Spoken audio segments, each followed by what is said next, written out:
নিজে কামাইলে বুঝবি। এখন তো ঘরের মধ্যে কচু নাড়লে সেট করে উঠো, একটা সময় আসবে কচু কিনার টাকাও যখন থাকবে না, তখন তুমি বলবা আল্লাহ লবণ দিয়ে হলো ভাত খাওয়াও, কচু দিয়ে হলো ভাত খাওয়াও। কথা বলেন ঠিক কিনা? বুদ্ধিমানরা কি করে জানেন? পাইলেও আলহামদুলিল্লাহ, না পাইলেও আলহামদুলিল্লাহ। আল্লাহ সেই বান্দাদেরকে কখনো অভাবও রাখে না, উপবাসও রাখে না, সবসময় এক নিয়মে শান্তির ব্যবস্থা করে দেন। কে? মনে থাকবে ইনশাআল্লাহ। আজকে থেকে কোনো হা হুতাশ করা চলবে না। বলেন পাইলেও আলহামদুলিল্লাহ, না পাইলেও আলহামদুলিল্লাহ। আমার মনে হয় সবাই মিলে বললে একটু সুন্দর লাগবে। পাইলেও আলহামদুলিল্লাহ।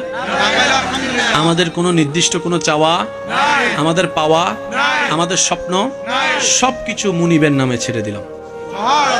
উনি খুশি হয়ে যা যতটুক দিবে সেটাই আমাদের পাওয়া, অর্জন নয়, দান। উনি ভিক্ষা দেন, আমরা ভিক্ষা নিই। আর ভিক্ষুক কখনো ডিমান্ড করতে পারে না। একটু বলি আমরা, ভিক্ষুক কখনো ডিমান্ড করাটা মানায় না।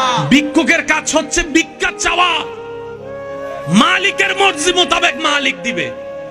তো দুনিয়ার মালিক যদি সুন্দর করে ভিক্ষুক চাইতে জানলে যদি 100 টাকা জায়গায় 500 টাকা দেয় খুশি হয়ে, এটা তো কুল কায়নাতের মালিক।